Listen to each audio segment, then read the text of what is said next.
انسان کے لیے روزی کا انتظام ہوتا ہے۔ دوسرا، جو کشتیاں سمندر میں چلتی ہیں وہ کشتیاں بھی اس ہوا کے سہارے چلتی ہیں، بطور خاص بادبانی والی کشتیاں تو اسی کے سہارے چلتی ہیں۔ تو اللہ تبارک و تعالیٰ نے فرمایا کہ میں یہ جو ہواؤں کا نظام چلا رہا ہوں یہ میری قدرت بھی ہے، میری رحمت بھی ہے اور تمہاری روزی کا سبب بھی ہے۔ آگے فرمایا وَلَقَدْ أَرْسَلْنَا مِن قَبْلِكَ رُسُلًا إِلَىٰ قَوْمِهِمْ فَجَاءُوهُم بِالْبَيِّنَاتِ فَانْتَقَمْنَا مِنَ الَّذِينَ أَجْرَمُوا وَكَانَ حَقًّا عَلَيْنَا نَصْرُ الْمُؤْمِنِينَ۔ اے پیغمبر، ہم نے تم سے پہلے بھی بہت سے پیغمبر ان کی قوموں کے پاس بھیجے، چنانچہ وہ ان کے پاس کھلے کھلے دلائل لے کر آئے، پھر جنہوں نے جرائم کا ارتکاب کیا تھا ہم نے ان سے انتقام لیا، اور یہ ہم نے ذمہ داری لی تھی کہ ایمان والوں کی مدد کریں۔ کتنی بڑی تسلی ہے اللہ کی طرف سے کہ اللہ تعالیٰ نے ایمان والوں کی مدد اپنے ذمے لے لی ہے، بشرطے کہ آدمی صحیح ایمان والا بن کر دکھلائے۔ جب بھی ایمان اپنی حقیقت کے ساتھ انسان کے دل میں اترتا ہے، پھر یہ انسان اللہ کی مدد کو اپنی آنکھوں کے سامنے دیکھتا ہے۔ جب ایمان کے تقاضے پورے نہیں ہوتے، یعنی انسان اللہ کو پس پشت ڈال دیتا ہے، پھر اللہ بھی اس کی پرواہ نہیں کرتا، اور جب یہ اللہ کی پرواہ کر کے چلتا ہے تو اللہ اس کا خیال رکھتا ہے۔ مشہور حدیث ہے، رسول پاک صلی اللہ علیہ وسلم نے حضرت ابن عباس سے فرمایا، آپ نے فرمایا، لمبی حدیث جو میں خطبے میں بھی پڑھا کرتا ہوں، آپ علیہ السلام فرماتے ہیں کہ تم اللہ کو اپنی نگاہوں کو سامنے رکھو تو اللہ تمہیں اپنے سامنے رکھے گا۔ یعنی اگر تم اللہ کا خیال رکھو، ان تجدہ تجاہک، اگر تم اللہ کا خیال رکھو، اللہ کی رضا والے کام کرو، اللہ تمہارے سامنے ہوگا، یعنی اللہ تمہاری حفاظت اور نصرت فرمائے گا۔ تو انسان اگر اللہ کا خیال رکھتا ہے تو پھر اللہ بھی اس کا خیال رکھتا ہے۔ انسان اللہ کو چھوڑ دیتا ہے، پھر اللہ تعالیٰ اپنی قدرت سے چاہے اس کا خیال رکھے اور چاہے اس کو چھوڑ دے۔ حضور پاک صلی اللہ علیہ وسلم نے ہمیں نصیحتیں فرمائی ہیں کہ تم لوگ اللہ کا خیال رکھو، یعنی اللہ کی اطاعت کرو، اللہ تمہاری مدد کرے گا۔ اور جو انسان ولایت کے درجے کو پہنچ جاتا ہے، اللہ اس کے ساتھ ہو جاتا ہے۔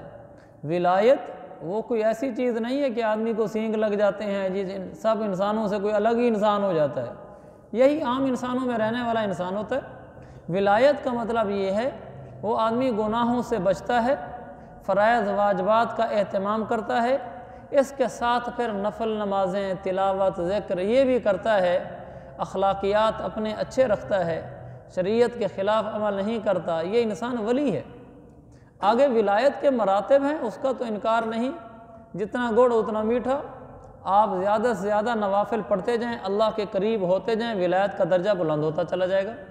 لیکن یہ بھی ولایت ہی ہے کہ ایک انسان گناہوں سے بچتا ہے، ایک انسان فرائض و واجبات کا اہتمام کرتا ہے، شریعت کی تابع داری کرتا ہے، چاہے وہ عبادات کی لائن کے ہو یا معاشرت کی لائن کی ہو۔ یہ ہمارے ہاں ایک بڑا المیہ ہے۔ ہمارے یہ سمجھا جاتا ہے عبادت کا مطلب ہے، ولایت کا مطلب ہے، نیک بننے کا مطلب ہے نماز، روزہ، تلاوت، ذکر، اذکار کرنا۔ حالانکہ یہ تو اس عبادت کا اور اطاعت کا ایک حصہ ہے۔ اصل تو عبادت، اطاعت 24 گھنٹے کی زندگی ہے کہ انسان قرآن و حدیث کے مطابق زندگی گزارے، جس میں عبادات بھی ہیں، نماز، روزہ، تلاوت، ذکر، اذکار، تسبیحات یہ بھی ہیں۔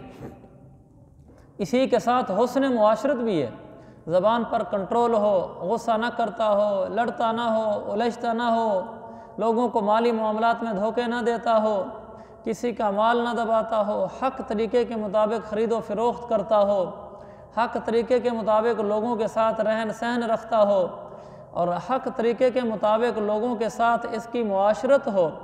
جو انسان ایسا ہوگا یہ اب کامل ولی ہے۔ لہذا یہ نقطہ ہمیں ذہنی لحاظ سے، نظریاتی لحاظ سے بالکل صاف رکھنا چاہیے اور حقیقت والا نظریہ رکھنا چاہیے کہ اللہ کی اطاعت، نیکی، تقوی اور عبادت نام ہے دو چیزوں کا۔ نمبر 1 نماز، روزہ، تلاوت، اذکار وغیرہ اعمال عبادت۔ نمبر 2 حسن معاشرت۔ صرف نماز، روزہ، تلاوت، ذکر، تسبیح، داڑھی، ٹوپی، امامہ، شلوار ٹخنوں سے اوپر، یہ کافی نہیں ہے، یہ تو جزو دین ہے۔ پورا دین جو اللہ کے نبی علیہ السلام نے ہمیں دیا ہے اس میں معاشرت بھی ہے، اور میں عرض کیا کرتا ہوں کہ معاشرت کا حصہ زیادہ ہے، عبادات کا حصہ کم ہے۔ 40% احکامات عبادات کے ہیں، 60% احکامات عبادات کے علاوہ ہیں۔ تو ہم لوگ عام طور پر نماز، روزہ، تلاوت یہ تو ہم کر لیتے ہیں، داڑھی ٹوپی بھی کر لیتے ہیں، لیکن ہماری معاشرت اچھی نہیں ہوتی۔ یعنی مالی معاملات کا جب وقت آتا ہے تو پھر ہمارا ایمان ڈاواں ڈول ہو جاتا ہے۔ ہم چاہتے ہیں بس پیسہ آنا چاہیے، باقی خیر ہے، جیسے کیسے بھی ہو جائے۔ اور ہم یہ کہتے ہیں کہ جب معاشرت کی بات آ جائے میری ناک نیچے نہیں لگنی چاہیے، مجھے نیچا نہیں لگنا چاہیے، میرا ہاتھ اوپر ہی رہنا چاہیے۔ تو ایسے موقع پر آدمی معذرت کرنے سے کتراتا ہے، جھکنے سے کتراتا ہے، معافی مانگنے سے کتراتا ہے، غصہ پینے سے ذرا اپنی بے عزتی محسوس کرتا ہے، غصہ نکالنے میں اپنی حیثیت سمجھتا ہے۔ پھر یہ ہمارے اندر کمزوریاں آ جاتی ہیں جس کی وجہ سے دینداری مکمل نہیں ہوتی۔ دینداری مکمل نہ ہونے کی وجہ سے اللہ کی مدد بھی نہیں آتی۔ اگر دنیا میں جنت کا لطف لینا ہے، 24 گھنٹے کی زندگی کے جذبات کو اللہ کی اطاعت کے تابع کر دو، دنیا میں جینے کا مزہ آ جائے گا۔ پھر پتہ چلے گا تو دنیا کس کو کہتے ہیں۔ ابھی ہم نے دیکھا ہی نہیں کہ اللہ کی رضا والی زندگی گزارنے کے لیے جذبات قربان کرنے پر میرا رب کیا کچھ دیتا ہے، ہم نے ان کو مشاہدہ نہیں کیا۔ اور سب سے زیادہ جذبات قربان کرنے پڑتے ہیں معاشرت کے اوپر، کہ میرے اخلاق اچھے ہوں، میرے ملازم کے ساتھ، شاگرد کے ساتھ، بیوی بچوں کے ساتھ، ہمسایوں کے ساتھ، ماتحتوں کے ساتھ میرا بول میٹھا ہو، اور دوسرا لوگوں کے ساتھ میرے لین دین صاف ہوں، زبان کا سچا ہوں میں، غصے پر، جذبات پر کنٹرول ہو مجھے۔ جب اس سطح کو انسان پہنچ جاتا ہے اب یہ صحیح دیندار بنا ہے، ورنہ بس دھوکے میں پڑا رہتا ہے، نماز روزہ کر کے چند نفل بھی پڑھ کے سمجھتا ہے کہ بس میں بڑا نیک ہو گیا ہوں، حالانکہ وہ تو شریعت کے فرض چھوڑ رہا ہوتا ہے۔ اس لیے کہ حسن معاشرت فرض ہے، اللہ تعالیٰ میں صحیح دینداری نصیب فرمائے۔ آگے فرمایا اللہ الذی یرسل الریاح فتثیر سحابا فیبسطہ فی السماء کیف یشاء وَيَجْعَلُهُ كِسَفًا فَتَرَى الْوَدْقَ يَخْرُجُ مِنْ خِلَالِهِ فَإِذَا أَصَابَ بِهِ مَنْ يَشَاءُ مِنْ عِبَادِهِ إِذَا هُمْ يَسْتَبْشِرُونَ۔ اللہ ہی ہے جو ہوائیں بھیجتا ہے، چنانچہ وہ بادلوں کو اٹھاتی ہیں، پھر اس بادل کو جس طرح چاہتا ہے اللہ آسمان میں پھیلا دیتا ہے اور اسے کئی تہوں والی گھٹا میں تبدیل کر دیتا ہے۔ تب تم دیکھتے ہو کہ اس کے درمیان سے بارش برس رہی ہے، چنانچہ جب وہ اپنے بندوں میں سے جن کو چاہتا ہے وہ بارش پہنچاتا ہے تو اچانک خوشی منانے لگتے ہیں۔ وَإِن كَانُوا مِن قَبْلِ أَن يُنَزَّلَ عَلَيْهِم مِّن قَبْلِهِ لَمُبْلِسِينَ، حالانکہ اس سے پہلے جب تک ان پر بارش نہیں برسائی گئی تھی وہ نا امید ہو رہے تھے۔ پھر اللہ نے اپنی قدرت، اپنی نشانی، اپنی نعمت کا اظہار کیا۔ ہوائیں اللہ بھیجتا ہے جو بادلوں کو اٹھاتی ہیں۔ دیکھیں ایک ہی مضمون اللہ بار بار بیان کرتا ہے، یہی مضمون ابھی تھوڑی دیر پہلے گزرا ہے، درمیان میں ایک آیت گزری ہے، صرف دوبارہ پھر وہی مضمون بیان کیا ہے کہ ہوائیں اللہ بھیجتا ہے، اور وہ ہوائیں اللہ کے حکم سے بادلوں کو اٹھاتی ہیں۔ اللہ چاہتا ہے بارش برساتا ہے، اللہ چاہتا ہے جس کو چاہتا ہے اس کو بارش پہنچا دیتا ہے، یعنی اس کے کھیت میں بارش کروا دیتا ہے۔ یہ اللہ بار بار اس لیے بول رہا ہے کہ لوگوں تمہاری نظریں میرے اوپر آ جائیں، بس تم یہ سمجھو کہ سب کچھ کرتا دھرتا اللہ ہی ہے۔ بس جب سب کچھ کرتا دھرتا اللہ ہے تو میں نے اللہ کی طرف ہی دوڑ لگانی ہے۔ جب دلوں کا رخ اللہ کی طرف ہو گیا پھر دنیا میں ہی زندگی میں جینے کا مزہ آئے گا اور موت سے بھی گھبراہٹ نہیں ہوگی۔ اللہ ہمیں اپنا تعلق نصیب فرمائے۔ آگے فرمائے فانظر الی آثار رحمت اللہ کیف یحیی الارض بعد موتها ان ذلک لمحیی الموتى۔ لمحیل تو کہ ہا پر جزم اور آگے علیحدہ یا ہے، یعنی لمحی الموتى نہیں ہے، لمحیی الموتى وہو علی کل شیء قدیر۔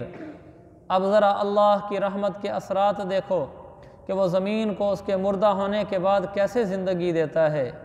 حقیقت یہ ہے کہ وہ مردوں کو زندہ کرنے والا ہے اور ہر چیز پر پوری طرح قادر ہے۔ یہ بات بھی اللہ پاک نے قرآن مجید میں کئی جگہ بیان فرمائی ہے۔ اللہ تعالیٰ فرماتا ہے دیکھو زمین مردہ ہوتی ہے، ہم اس کو زندہ کر دیتے ہیں، یعنی زمین بنجر ہوتی ہے، ویران ہوتی ہے، اس میں کچھ بھی نہیں ہوتا۔ اللہ تعالیٰ اپنی رحمت سے بارش برسا کر زمین کے اندر سے کونپلیں، پھل پھول، بوٹیاں، درخت، جڑی بوٹیاں یہاں سے باہر نکالتا ہے۔ تو اللہ تعالیٰ یہ سمجھاتا ہے کہ جو زمین کل تک مردہ تھی اس میں سے کچھ نہیں نکل سکتا تھا، اور اس زمین کے نیچے تھا بھی کچھ نہیں، تو نیچے سے میں نے درخت کیسے نکال دیے؟ جس زمین سے خود رو پودے اگتے ہیں، خود بخود گھاس اگاتی ہے، آپ وہ زمین کو کھود کر دیکھ رہے ہیں نیچے کچھ بھی نہیں ہے، تو اس کے بعد یہ کہاں سے چیزیں آتی ہیں جو زمین سے باہر نکل آتی ہیں؟ تو جو اللہ مردہ زمین کو زندہ کر کے اس میں سے پودے نکال سکتا ہے، حالانکہ پودے اندر موجود بھی نہیں ہوتے، وہ اللہ انسان کو مر جانے کے بعد جبکہ ایک دفعہ اس کا وجود بھی ہوتا ہے، اس کو دوبارہ نہیں زندہ کر سکتا۔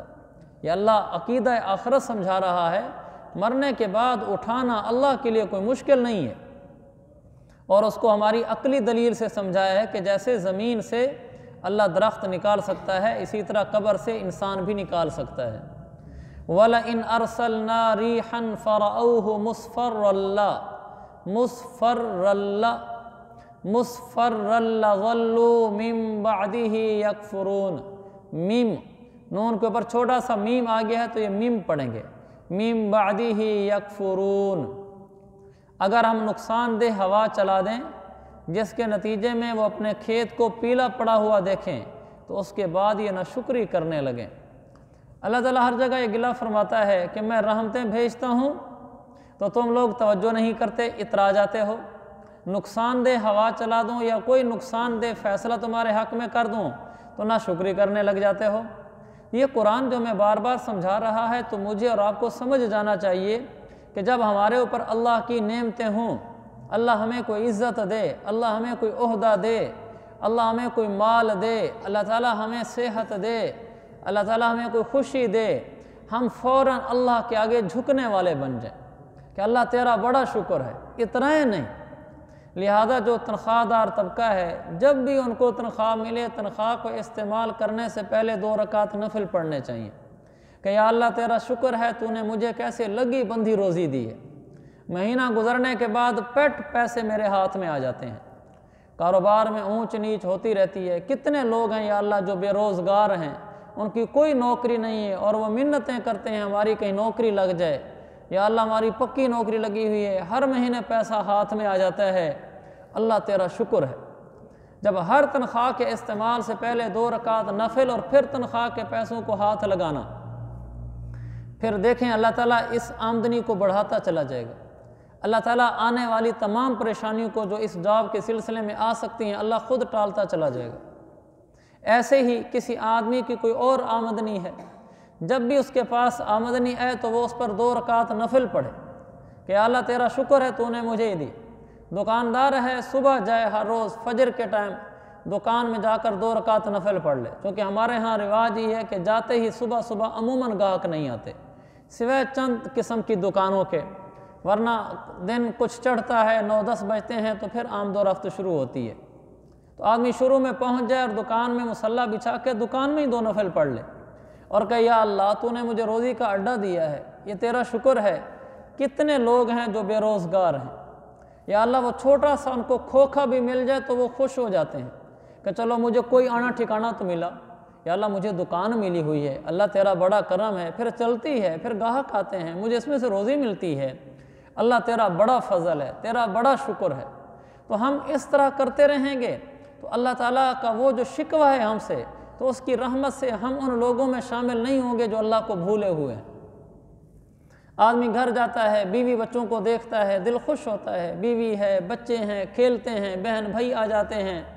کبھی کبھار گھر میں اس بات کے بھی نفل پڑھ لیا کرے کہ اللہ کیسا آباد گھر دیا ہے تو نے، یہ بیوی ہے، یہ میری بیٹیاں ہیں، میرے بیٹے ہیں، بہن بھائی ہیں، ماں باپ ہیں، یا اللہ اگر یہ نہ ہوں تو میری زندگی کتنی مشکل گزرے گی۔ تو اللہ کی اس نعمت کے شکرانے میں گھر میں مصلی بچھا کے نفل پڑھ لینے چاہیے۔ ساری زندگی شکوے شکایتیں نہیں کرتے رہنے چاہیے، میری دکان سے کیا آمدنی آتی ہے، میری کیا تنخواہ ہے، میرے گھر میں کیا ہے، ساری زندگی ایسے روتے روتے گزار دیں گے۔ وہ دن بھی تو آنا چاہیے جب دل ایسے خوش ہو اللہ کے اوپر، ہر وقت ہی خوش رہنا چاہیے. جتنی تنخواہ ملے اللہ تیرا شکر، بڑی مہربانی میرے مولا، تنخواہ دار بنایا ہے، بے روزگار نہیں بنایا. اور گورنمنٹ جاب ہو تو زیادہ شکر ہوتا ہے کہ ایک آدمی کا مستقل ٹھکانہ بن جاتا ہے، آمدنی کا ذریعہ بن جاتا ہے. اپنا کاروبار ہو، دوسرے کے کاروبار پہ کام نہیں کر رہا تو یہ اور بڑی نعمت بن جاتا ہے. بال بچوں میں ہے، اپنے گھر میں رہتا ہے تو یہ بہت بڑی نعمت بن جاتا ہے کہ اللہ نے اتنا فضل فرمایا ہوئے کہ اپنی میری مستقل نوکری ہے، اپنا میرا کاروبار ہے، اپنا میرا گھر ہے، بال بچے اللہ تعالیٰ نے دیے ہوئے ہیں. یا اللہ اور کیا چاہیے؟ باقی ناشکری پہ آ جائیں تو ساری زندگی بھی ملتا رہے اللہ کی طرف سے تو ناشکری کرتا رہے گا. تو جتنا کچھ اللہ نے دیا ہوا ہے تو اس پر شکر کریں. تنخواہ دار آدمی ہر مہینے میں تنخواہ ملنے پر، تنخواہ اکاؤنٹ میں آتی ہے تو میسج آ جاتا ہے فوراً کہ اکاؤنٹ میں ٹرانسفر ہو گئی ہے. تو جیسے میسج ملے پہلے 2 نفل پڑھیں، پھر اس کے بعد اس کی ٹرانزیکشن کریں. کاروبار میں جاتا ہے روزانہ صبح 2 نفل پڑھے، اللہ تیرا شکر روزی کا اڈا دیا ہے، اس میں برکت بھی ڈال دے. اور گھر بار بال بچے ہیں، جا کر گھر میں مصلی بچھائے، اللہ تیری بڑی مہربانی ہے. ورنہ ساری زندگی اپنی بیوی سے شکایتیں، اپنے بچوں پر اعتراضات، میرے بچے ٹھیک نہیں ہیں، فلاں کے بچے اچھے ہیں، وہ پڑھ لکھ گئے ہیں، میرے بچے نکمے ہیں، میری بیوی ٹھیک نہیں ہے، فلانے کی بیوی فرما بردار ہے، وہ اچھی ہے، میرے سسرال ٹھیک نہیں ہے، فلانے کے سسرال ٹھیک ہیں، بس مجھے سسرال سالے صحیح نہیں ملے. ہر وقت یہی حالت. شکر پڑھنے پہ ہے تو اللہ کی نعمت ہے، اللہ نے بیوی دی، بچے دیے، سسرال دیے، بہن بھائی دیے، ماں باپ دیے، چاچو ماموں دیے، گھر بار دیا. اللہ کا بڑا کرم ہے. تو میرے عزیز بھائیو، ہم ناشکر لوگوں میں شامل نہ ہوں. تو اللہ تعالیٰ شکوہ فرماتا ہے کہ اگر میں ان کو تھوڑا نقصان پہنچا دوں ناشکری کرنے لگتے ہیں، اگر ان کو نعمت پہنچا دوں فرحوا بہا، اترانے لگ جاتے ہیں. تو جب بھی ہمیں نعمت ملے تو نفل پڑھیں. نفل نہیں پڑھ سکتے، یہ تو چند سیکنڈی کام ہے نا، زبان سے تو کہہ دیا کریں تنخواہ ملی، اللہ تیرا شکر تو نے مجھے تنخواہ دی. یہ تو بالکل آسان کام ہے. دکان پہ جا کر بیٹھیں، بیٹھ کر نفل نہیں پڑھے، کہہ دے اللہ تیرا شکر کاروبار دیا ہے. گھر گیا ہے، بال بچوں کو دیکھا ہے، بہن بھائیوں کو دیکھا ہے، اللہ تیرا شکر گھر بار دیا ہے. سونے لگا ہے بیڈ پہ، اللہ تیرا احسان جھونپڑی میں تو نہیں سویا ہوا، گھر سویا ہوا ہوں. نفلوں کی اگر عادت نہیں ڈال سکتی تو کم از کم زبان ہلانے کی عادت ہم ڈال سکتے ہیں کہ ہر وقت زبان شکر میں لگی ہوئی ہو، اور کوئی پریشانی آ جائے اس کی طرف سے پھر ناشکری نہیں کرنی. ہمارے پاس کیا ہے، فلاں کے پاس اتنا ہے، نہیں، یہ امتحان کا وقت ہے. اللہ تیرا شکر ہے، اللہ تیرا شکر ہے.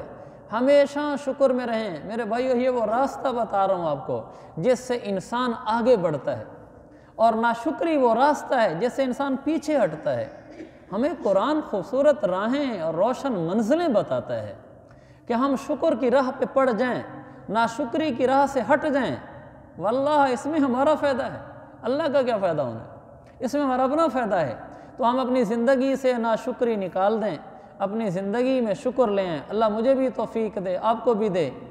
اپنے بچوں کی تعریف کرنی چاہیے، بیٹی بیٹے کو، بیوی کو، بہن بھائی کو کہنا چاہیے اللہ کا شکر ہے کہ اللہ نے مجھے آپ جیسے بیٹے دیے، اللہ کا شکر مجھے اللہ نے آپ جیسی بیٹی دی ہے.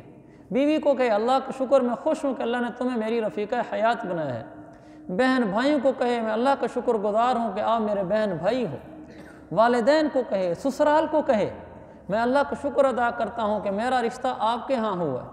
والدین کو کہے میں اللہ کا شکر ادا کرتا ہوں میں آپ کے گھر پیدا ہوا. انسان ان کے سامنے بھی اظہار محبت کرے. اللہ کے نبی علیہ السلام کیا کرتے تھے. اس میں محبتیں آپس میں بڑھتی ہیں، اور انسان جو ہر وقت روتا رہتا ہے نا کہ میں کچھ نہیں، میں کچھ نہیں، میرے پاس کچھ نہیں، میری کوئی چیز اچھی نہیں، یہ ختم ہو جاتا ہے. اللہ کے بھی قریب ہو جاتا ہے، لوگوں کے بھی قریب ہو جاتا ہے.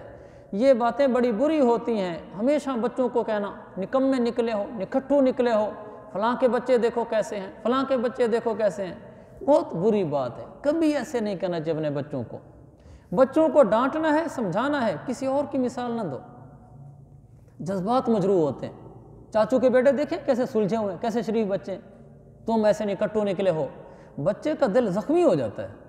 آپ نے اس کو سمجھانا ہے، ضروری تانا دے کے سمجھانا ہے، پیار سے سمجھائیں. میرا بیٹا تو بہت اچھا بیٹا ہے، میں اللہ کا شکر گزار ہوں، اللہ نے مجھے آپ جیسا بیٹا دیا ہے. لیکن بیٹا اگر یوں کر لیا کرو تو مجھے زیادہ خوشی ہوگی، تو اس سے بیٹا کی بات لے گا۔ جب ہر وقت سر پہ گردن، اس گردن پہ اسے آپ سوار ہو کے کھڑے رہیں گے، فلاں کے بیٹے اچھے اور میرے بیٹے اچھے نہیں، باغی ہو جاتا ہے آدمی۔ ایسے اپنی بیٹیوں کو نہ کہیں، بیوی کو نہ کہیں فلاں کی بیوی اچھی ہے، فلاں کی بیوی دیکھو کیسی فرما بردار ہے، کیسی فلاں کی بیوی اچھی ہے، تو ایسی ہے، تو ایسی ہے۔ نہیں، اللہ نے مجھے اچھی رفیقہ حیات دی ہے، لیکن اگر اس طرح کر لو تو زیادہ اچھا ہے۔ بھائی ہے، لو یہ کہنا تو پتہ نہیں کیسا ہمارا بھائی پیدا ہوا ہے، فلاں کے بھائی دیکھیں کیسے اس کو عیش کرا رہے ہیں، اور تو بالکل ہمارا خیال نہیں رکھتا۔ نہ، اللہ نے مجھے اچھا بھائی دیا ہے، لیکن میرے بھائی اگر آپ یہ کر لیں تو یہ بھی آپ کی ایک اور مہربانی ہو جائے گی۔ ماں باپ کو بھی ایسے ہی کہنا، دوستوں کو بھی، سب کو یہ کہنا اللہ نے مجھے اچھے لوگ دیے ہیں، اللہ نے مجھے اچھے لوگ دیے ہیں۔ اپنا دل بھی خوش رہتا ہے، اللہ بھی خوش ہوتا ہے، لوگ بھی خوش ہوتے ہیں۔ ورنہ ہر وقت روتے رہنا، شکوے شکایتیں کرتا رہنا، اپنا دل بھی دکھی رہتا ہے، لوگ بھی تنگ ہوتے ہیں اس سے، اللہ بھی ناراض ہوتا ہے۔ خدا ہی ملا نہ وصال صنم، نہ ادھر کے رہے نہ ادھر کے رہے، دنیا بھی بگڑتی ہے، آخرت بھی بگڑتی ہے۔ تو کبھی اپنے بچوں کو دوسروں کے بچوں کا نام لے کر نہ کہیں وہ اچھے ہیں تم اچھے نہ ہو۔ بچوں کو ڈانٹتے ہو بھی نہ کہا کریں دیکھیں ہم سایہ کے بچے کیسے اچھے ہیں، چاچو کے بچے کیسے اچھے ہیں، تم ایسے نکمے ہو، کبھی نہ کہیں۔ اکرموا اولادکم، اپنی اولاد کو عزت دیا کرو، حدیث، ان کو عزت دیں، اس سے دنیا بھی اچھی بنے گی، آخرت بھی۔ اللہ عمل کی توفیق عطا فرمائے۔